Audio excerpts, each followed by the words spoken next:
All Hit Radio.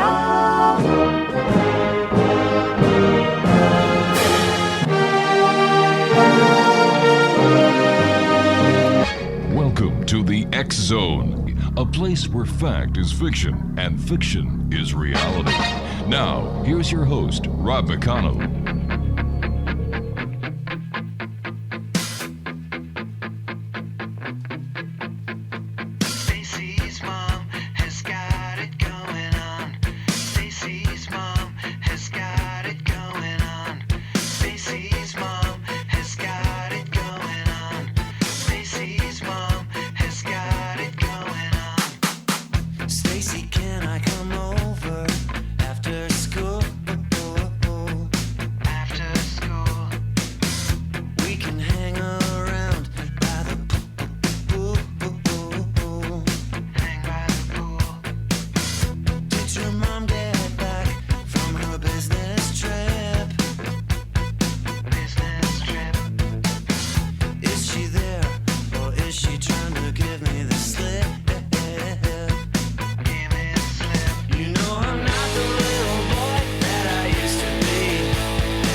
And welcome back, everyone. This is the X Zone. I am Rob McConnell. We're coming to you from our broadcast center and studios in Crystal Beach, Ontario, Canada. If you'd like to send me an email, xzone@xzoneradiotv.com, on all social media sites, X Zone Radio TV. And we're coming to you tonight on the X Zone Broadcast Network, Talkstar Radio Network, and the Mutual Broadcast Network. My guest this hour is Katrina Rasbold, and we're going to be talking to Katrina about uncrossing, identifying and removing psychic attacks. Now, Katrina has provided insightful, accurate, and helpful life path consultations to clients for over 30 years. She has worked with teachers and mentors all over the world, including 3 years of training in England and 2 years of practice in the Marianas Islands. Joining me now from California is Katrina Rasbold. And Katrina, welcome to the X Zone. Hi, Rob. Thanks for having me on. It's a joy to be here. Well, it's nice having you with us. Tell us a little bit more about yourself and how your journey brought you to the work that you do as a psychic. You know, I always had an interest in the paranormal and also in alternative religious practices. And so over time, as I became an adult and moved out of Protestant life in Kentucky and found other spiritual paths, I ultimately ended up becoming a practicing witch. And I've done that for, almost close to 40 years now. And for about 20 of those years, I've been working actively with other people to do spell work for them.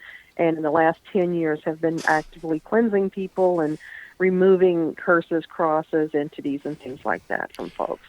Wow. How do people get attached by these different entities? And, psychic attacks, this is only something that we've been learning about for the last 10 years.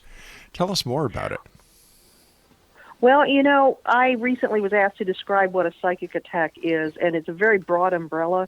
Really, a psychic attack is any time your energy leaves your bubble, for lack of a better term, and affects another person adversely.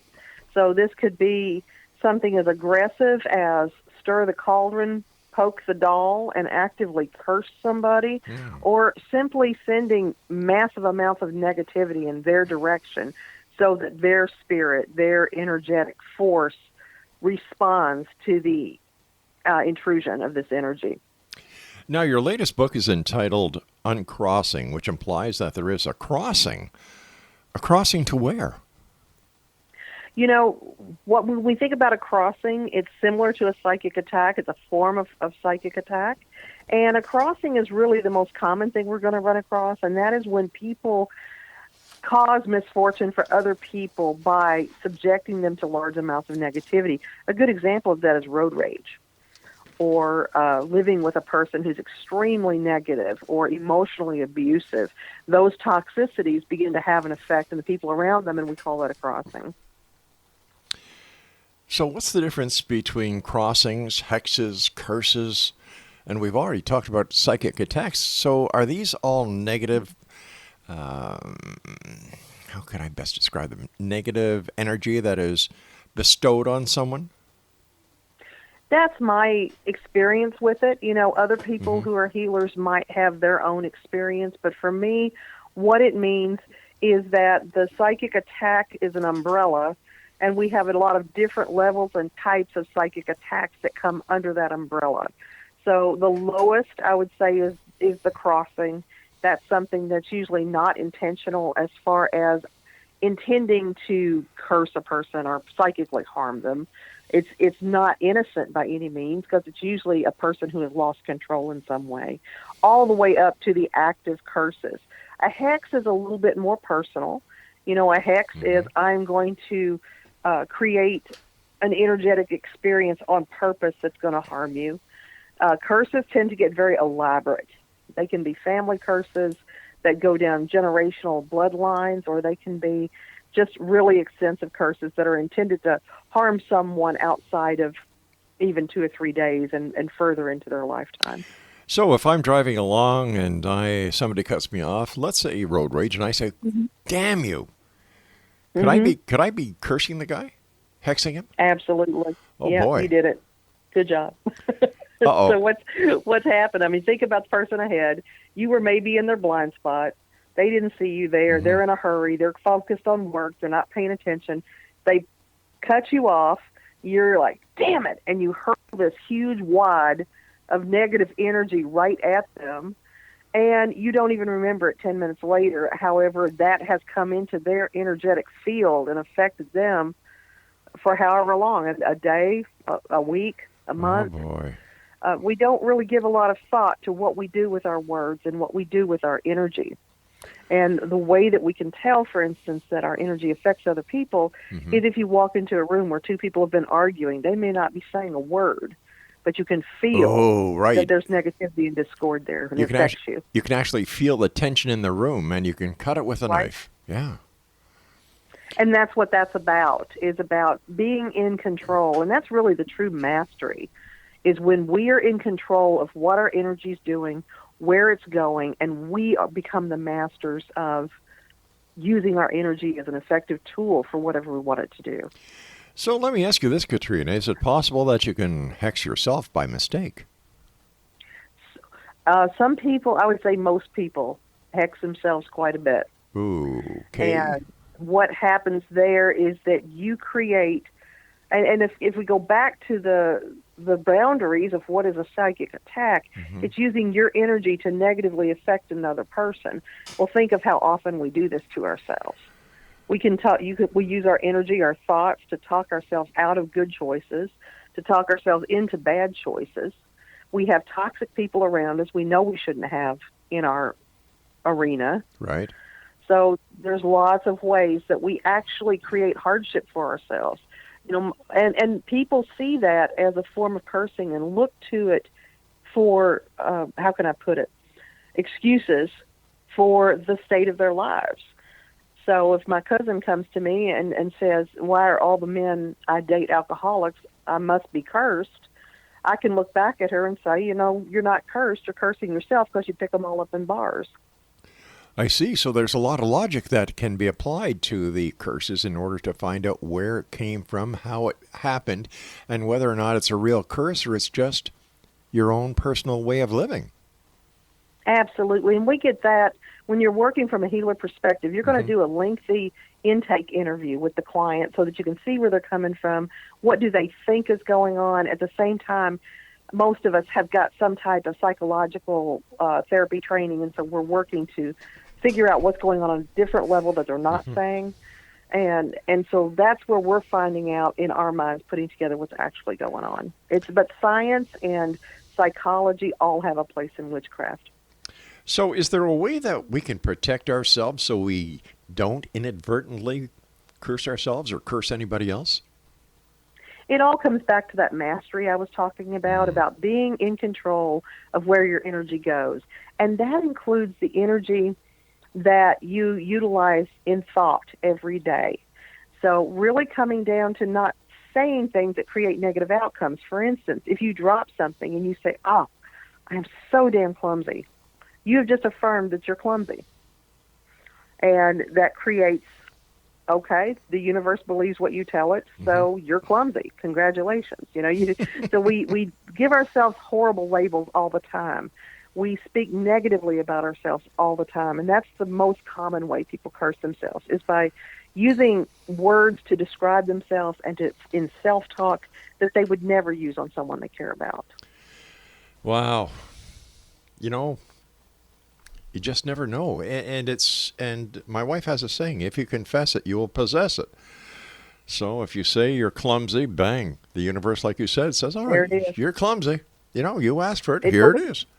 That's correct. It will believe anything you tell it as true. And another thing is that our universe, our higher self, whatever you want to refer to as something that is not your basic self, it doesn't hear negatives or qualifiers. So if we say, I really need to lose some weight, what it's going to hear is weight. And it'll affirm the noun. Listen, so our higher self speaks in nouns. Okay, you and I have to take our first break. Please stand by. Exonation, Katrina Rasbold is our special guest. Two websites, crossroadsoccult.com and katrinarasbold.com. We'll both be back on the other side. Whatever you do, don't go away. Did your mom get back from her business trip? Is she there, or is she trying to give me the slip? You know I'm not the little boy that I used to be. I'm all grown up now, baby, can't you see? Stacy's mom has got it going on.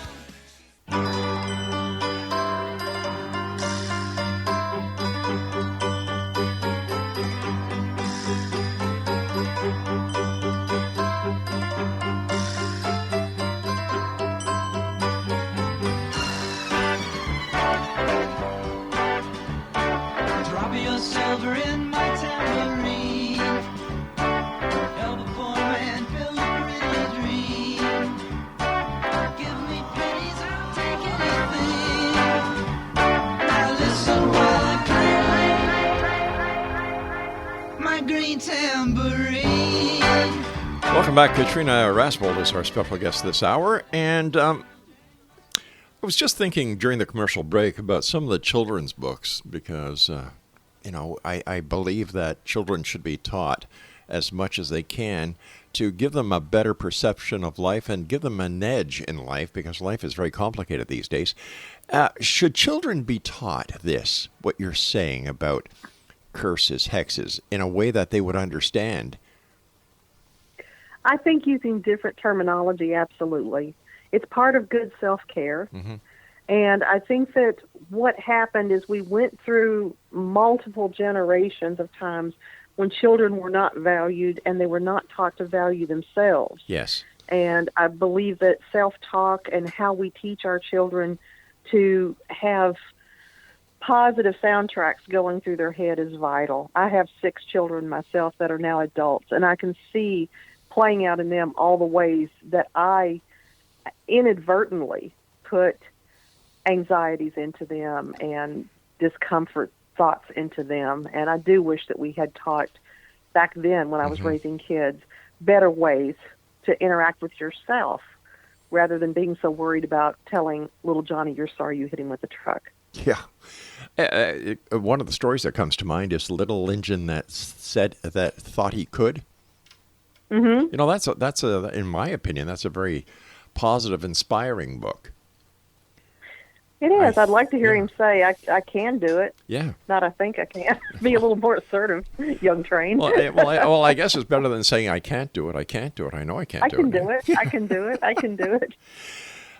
Tell us about your metaphysical side, because you're a very, very interesting person. You cover the entire gambit. So tell us about the metaphysical aspect of Katrina Rasbold. Well, it was a wonderful journey, and I say that as an old lady. I've got a little bit left in me, but my husband is also of a metaphysical nature, and he is far more Eastern thought than I am. I always say that he is more of the sort of raindrop therapy. He's a Reiki master. He's a yoga instructor. He's very new agey, whereas I'm more of hold my beer, I'm going in kind of folk magic thing. So it's a nice yin and yang that works really well together. We're excellent partners. We've been together for 25 years. God bless you. And we found ourselves with a metaphysical store. And so we have what I think by square footage is actually the second largest metaphysical store in Northern California. My gosh. And yeah, we love it. This is our day job. It's our side hustle. Helping people energetically is what we do. And our first book was Energy Magic. And that came out in 2013, and it was on the Amazon bestseller list for neo-paganism for around 6 weeks, #1. And it was about the movement of energy, using energy to achieve positive outcome. And everything we do comes back to that. Are you finding that more and more people are turning to the metaphysical side of existence? You know, in war, when you're in the foxhole, there are no atheists, they say.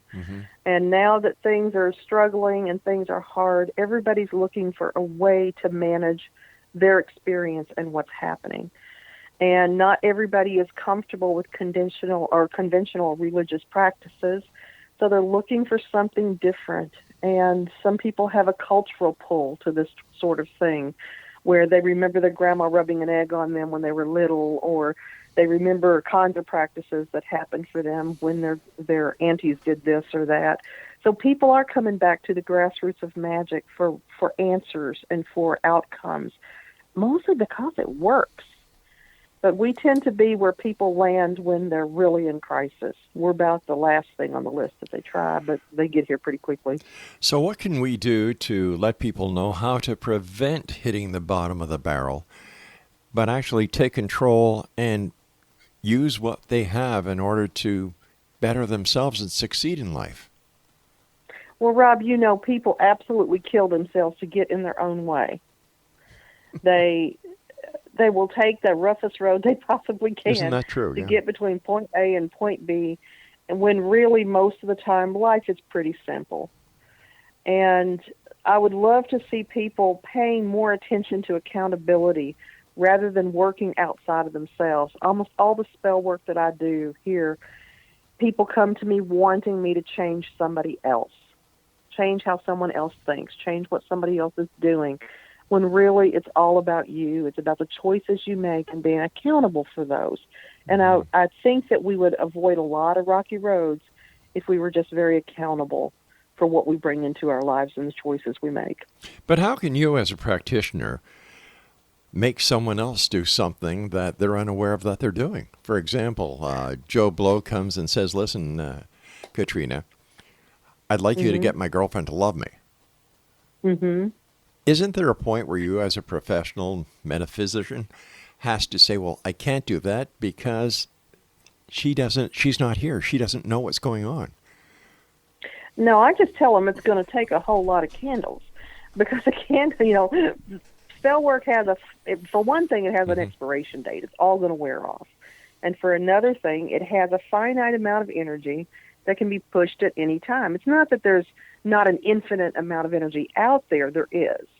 But there's a finite amount of energy that one person can move at a time. And so what I do in that situation is I would energetically ask this person to open up and fan the flames of any embers they've got in there. And if they don't, it's not going to work. And that's what I'll tell the person that is asking me to do this.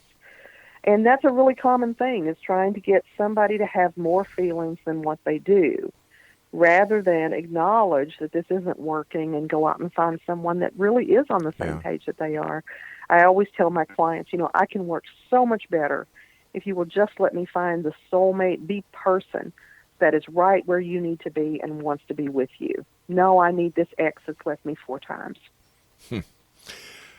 So how do you go about finding somebody for someone who says, all right, Katrina, you know, I've had bad luck. I strike out all the time. Help me. Well, should that person ever come to me, what I would do, because they all want the wrong person, what I would do is I would work through a number of soulmate rituals, but it really, my favorite kind of magic, it comes back to opening them up. Most of the time, if a person is not finding love, if they're not finding a partner that's on the same beat and the same page with them, it's because they made determinations, maybe even long ago, that they are not worthy of that kind of love, or that they can't sustain that kind of relationship. And so they have this negative thought running through the background of everything they're doing that is a process to try to find somebody, and that contaminates it. And so what I would do is energetically do a cleansing for them, and then maybe some spell work to build up the energy around them that says, I'm attractive, I have a lot to bring to the table, I'm a good person, I'm independent.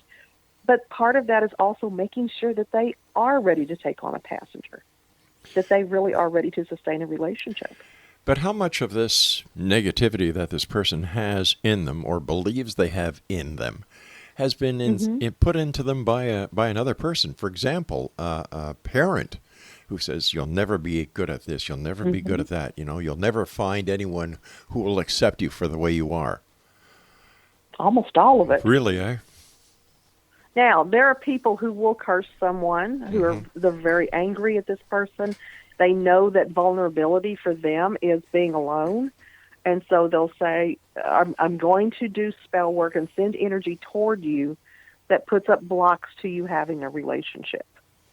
And that energy comes into their energetic field and has an effect, and is usually going to play off of previous insecurities, such as the parent situation you just described. So it just amplifies it. Unbelievable. What is your most popular, if you'll excuse the expression, spell that people ask you to perform for them? Bring back my ex. Oh, gosh. Exactly. It's a point, and again, I've been doing this for 10 years, where it's just, oh, please, God, no, ask me for anything else. But they just want those exes to come back. It's like it's a point of failure for them that they need to course correct in some way. And I don't think they ever even want the person back, Rob. I think they want the control back. They're exes for a reason. Right? Yeah. Yeah, you're absolutely correct. And then, I have lots of people that do get their exes back. We do the work. It pulls the energy back. They're creating inroads that I can follow to get there. And then they get them back and don't know what to do with them. It's like a dog that's been chasing a car and caught it. And so then they're stuck in the same horrible relationship they were in 5 years ago, being reminded of why they left in the first place. Stand by. You and I have to take our break for the news at the bottom of the hour. And X Zone Nation, our guest this hour is Katrina Rasbold. 2 websites, crossroadsoccult.com and katrinarasbold.com. And we'll both be back on the other side of this break. Whatever you do, don't go away.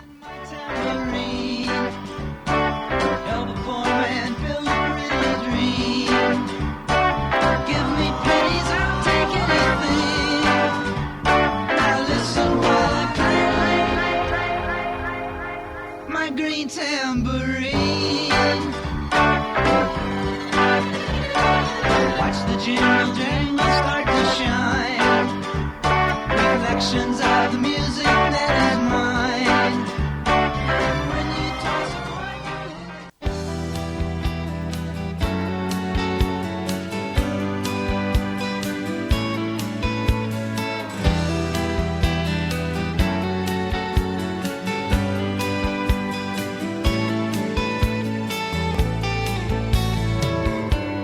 Well, I spent a lifetime looking for you.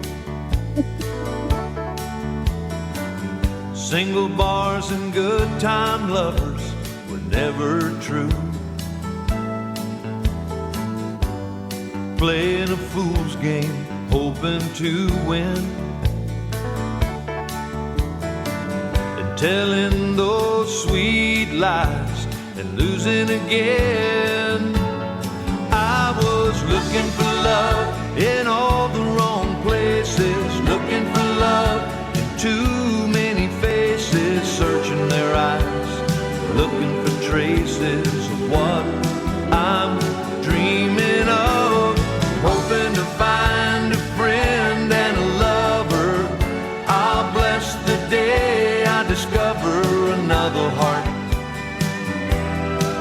looking for love. And welcome back. If you're looking for another heart, looking for love, give our guest a contact on her website, www.katrinarasbold.com or crossroadsoccult.com. I guess Johnny Lee said it best in that song, didn't he?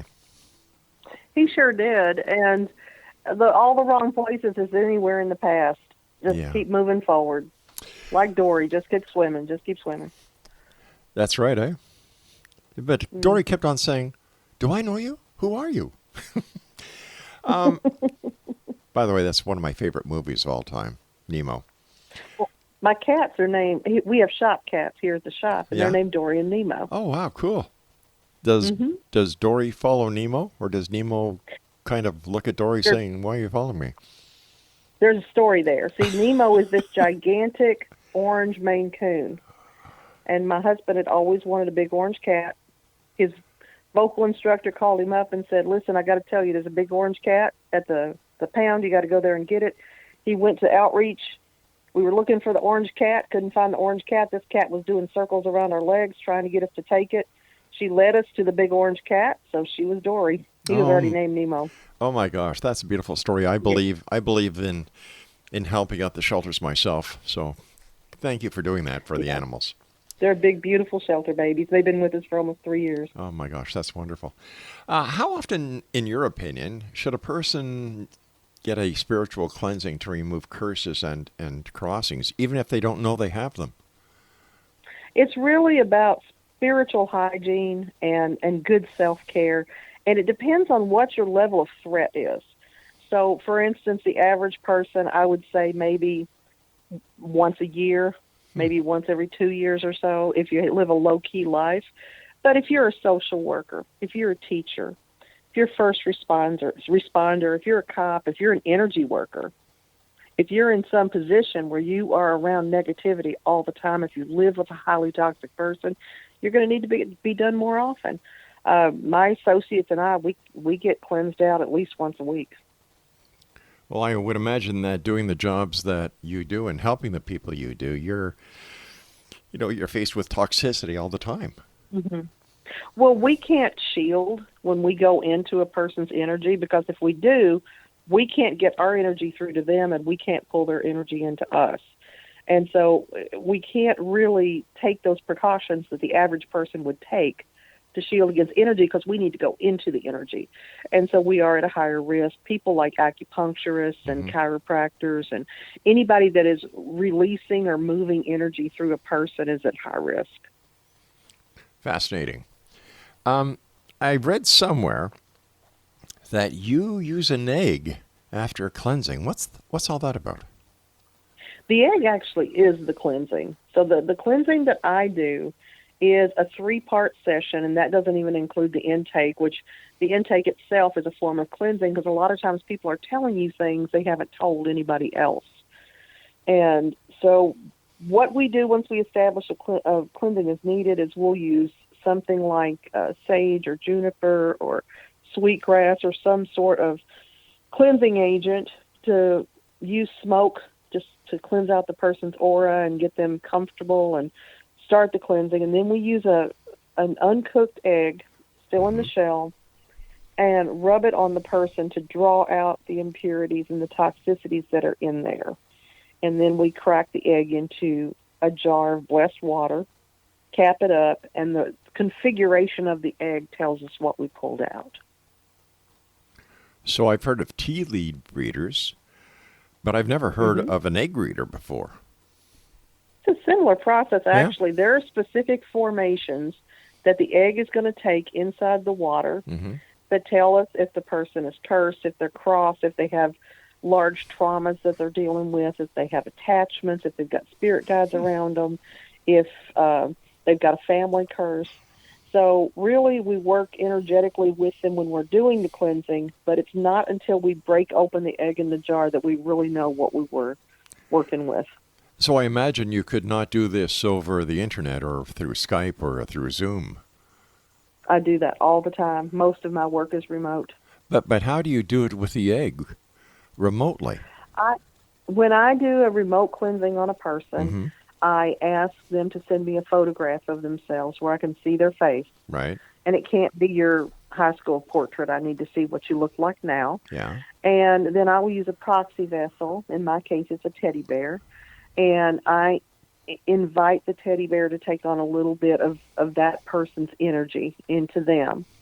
And since they have given me permission to do this because they contracted me to do it, then I can pull just a tiny bit that they won't even miss out and put it into the bear just long enough that I can do the cleansing on the bear, and it'll have an effect on the person. In fact, with Reiki, in Reiki 2 training, distance healing is a very big part of that.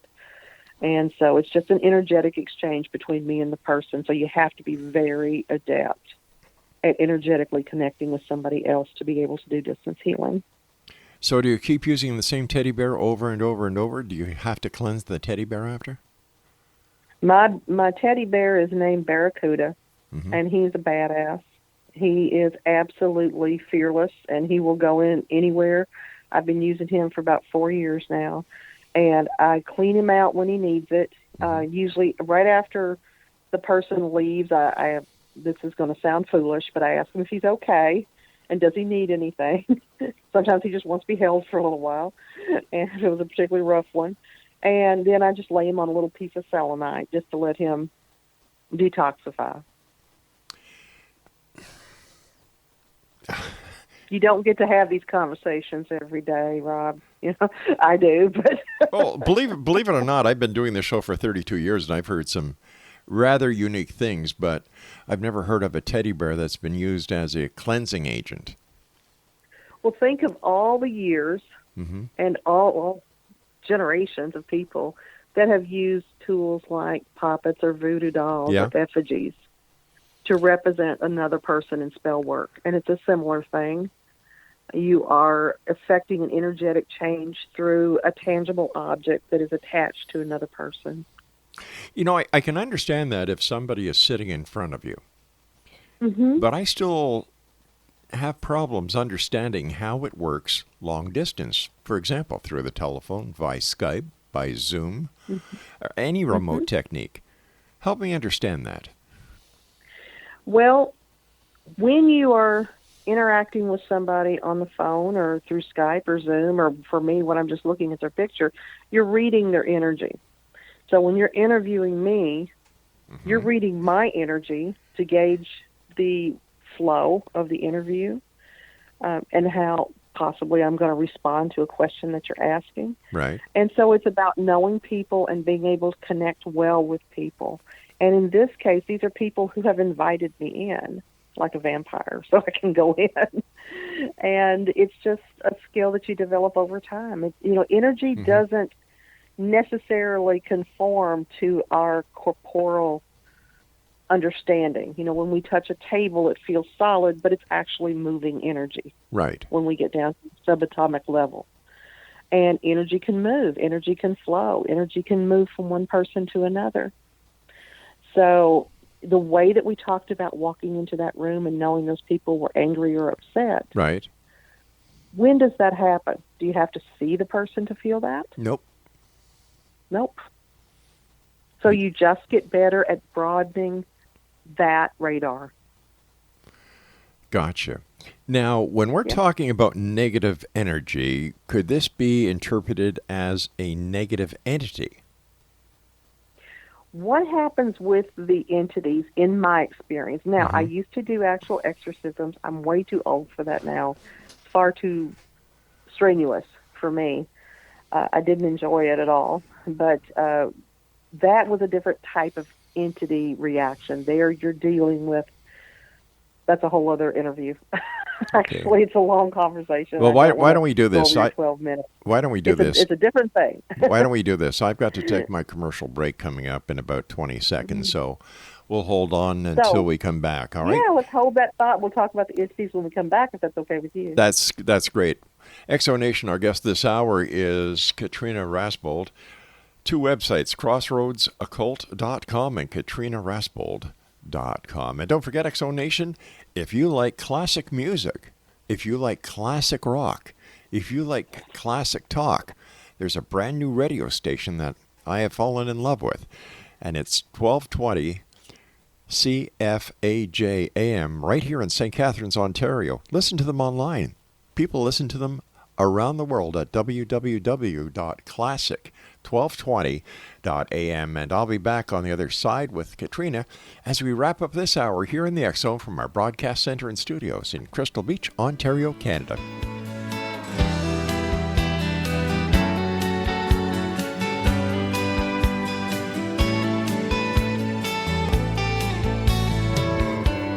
Well, I spent a lifetime looking for you. Single bars and good time lovers were never true.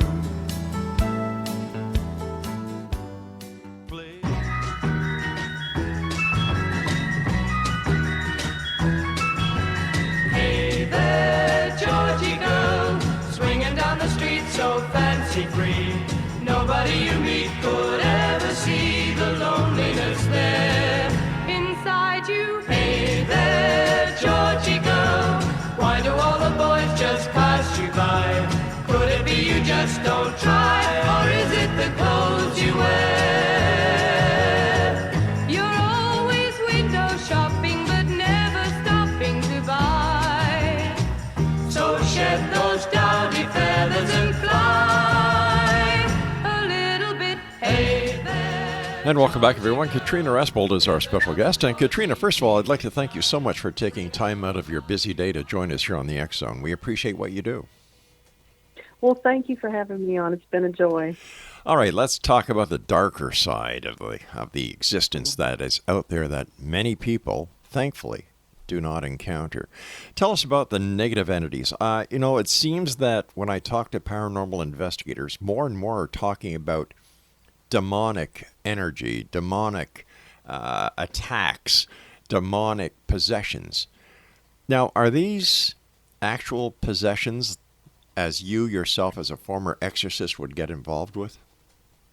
Sometimes. Now, I've got to say that when I did this, for the years that I did, I would probably get a call for an exorcism maybe every 2 or 3 months. It wasn't that common that somebody was having the experience that they thought to bring in an exorcist. And a lot of them didn't want to go to priests because they felt they were going to have to make a donation so that they would be judged in some way. And so they called me. And most of the time what was happening in that case was someone was behaving in a way they didn't want them to behave. So a lot of the exorcisms I had were, my wife is cheating on me, so she must be possessed. My child won't listen to me, so they must be possessed. And obviously that wasn't the case in that situation. And so we would handle that differently. But there were maybe 1 out of 10 or so that I would get where I could say, yeah, there was something going on there, and that was a demonic possession. And so what you're really doing, you think it's going to be like John Constantine, where you're coming in with your cigarette, hanging, and your mirror in your hand, ready to just, go into the other dimensions.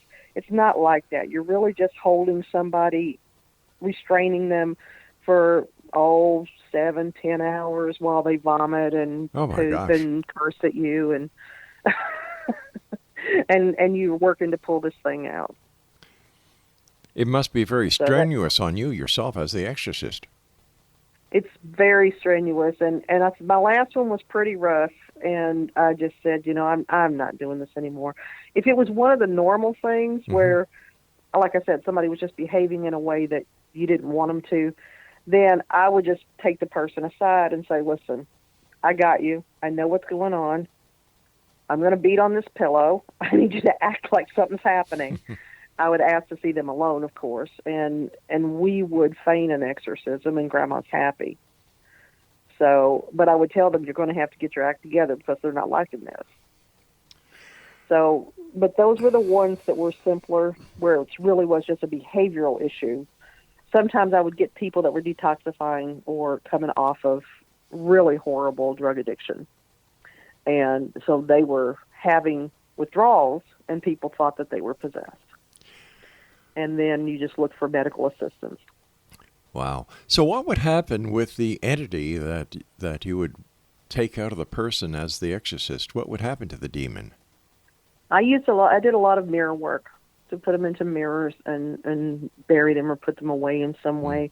I did learn a couple of things that were helpful tools. I found that they were the types of ones that I dealt with were responding very aggressively to calling in the Blessed Mother or Our Lady that of Guadalupe. That was a big name. They were more apt to leave if I brought in a female than a male deity. And so I could usually get them to go and leave and not trouble this person anymore. But if I had to, I would trap them. I'd rather they just left. How dangerous are Ouija boards, in your opinion? It's pretty much like Parker Brothers manufacture the chainsaw to give to little kids. Ooh. It's not good. It's just not good. A lot of what we do is intention. And most kids don't have the intention to pull down a spirit, but if they're following the directions that are included in the actual game itself, they could. And so I don't think they're great. I don't use them because they slow me down. I'd rather just channel. But as a point of clarity, what I'm pulling out when I pull out an entity with an egg now is nothing like anything we do with an exorcist. It's something totally different. And so I wanted to make that clarification. Here we are with the week of Halloween. How do you celebrate Halloween? I'll be working. I wish it was more exciting than that. You know, we'll have some wonderful rituals here at the shop that people attend. For myself, we lost our home in the Caldor fire a couple months ago. It burned to the ground. No. And so we have just moved into a new rental unit that's behind a gate. And so we probably won't have any trick-or-treaters this year. All of our children are gone. So we don't celebrate very much as far as Halloween comes. But we'll do some things here at the shop for the people that come by and want to have a nice Samhain ritual or celebrate Halloween. We'll have, you know, some candy out for the kids and that sort of thing. How has it been over the last 2 years, you know, with the COVID, the political unrest, and everything else that people have been going through? Have you found that there's much more demand for your services than before? Oh, Rob, Lord help us. It's so bad. So not only is there a higher need for people to have magical or spell work to manage their issues that they've got in life, that's profitable. I appreciate them coming to me. I appreciate the business. But what we've got going on right now in the last 2 years is really challenging, and that is that we've got a whole lot of people who are very suddenly empathic who are not normally empathic. And that's because the herd is at risk. Oh. We have a disease out there that's killing people. We have political discord. People are wanting to kill each other. Yeah. And so it's like the gazelles, where one old gazelle in the back of 1,000 gets picked off, and the whole herd says, what just happened? What just went on? Something's wrong. And so we've got all these people that are tuning into each other because they know that there's a risk. We've also got masks, which I have no problem with masking, but the effect of the mask is you can't read people's faces. And so people are having to dig really deep into these old skills they haven't used. And so we've got a lot of people that are not used to dealing with the energy of other people who are suddenly having to deal with the energy of other people. How can people best cope? Go hide. But in absence of that, just make sure that you're using good grounding and shielding techniques. Take lots of showers and let the day wash off of you. Hold black rocks so that you can drain the energy into the black rock to give to Mother Earth, even just old black river rocks or the salt massage tool or rocks or whatever you got. Just make sure that you're using good discretion about the people you spend your time around. And the worst thing in the world is people getting ratcheted up about social media. Yeah.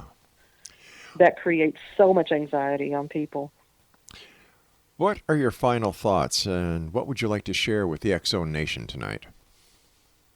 Just, oh, Lord help all of you, just take care of yourselves. Just be responsible for your spiritual hygiene, for who you are in the world, and for the energy that you put out there. And make sure that you're proud every night when you go to bed, that you represented yourself well. Be the best you can be. be the best person you can be. One final question. How can somebody listening tonight know if they're possessed or not? You know, most people are not possessed. You know, the entities that I pull out, what that means is that you have different negative energies inside you that have started to work together. They've become cooperative. And they're still low-level energies. So what you can do is, you know, you can come see a person like myself or work by remote and have somebody do a cleansing on you. If somebody's charging you more than $100 for a cleansing, then it's a ripoff. Mine are $65. But, I mean, you shouldn't pay more for a cleansing than you pay for a really, really good haircut. You can also take baths with things like rosemary, which is very cleansing and calming. Just, you know, but as far as the symptoms go, usually it's because you feel like you're not you. Something feels off. Most people can tell right away that they're having thoughts that are intrusive, that are not their thoughts. And that's when we start looking toward pulling something out with an egg. Time has come when you and I must say so long, and I do want to thank you ever so much for joining us. But please let our listeners know what your websites are, because we'd like them to go and visit. Sure, crossroadsoccult.com and then KatrinaRasbold.com. Those are the two best places to find me. Katrina, please don't be a stranger, and I look forward to the next time you and I meet here in the X Zone. Until then, be well, be safe. Thank you, Rob. Take care. Good night now. Exonation, once again, my guest this hour has been Katrina Rasbold, and she said her websites are crossroadsoccult.com and KatrinaRasbold.com. Now, I will be back on the other side of this commercial break with the news at 6.5 minutes past the top of the hour as we continue here in the X Zone with yours truly, Rob McConnell, from our broadcast center and studios in Crystal Beach, Ontario, Canada.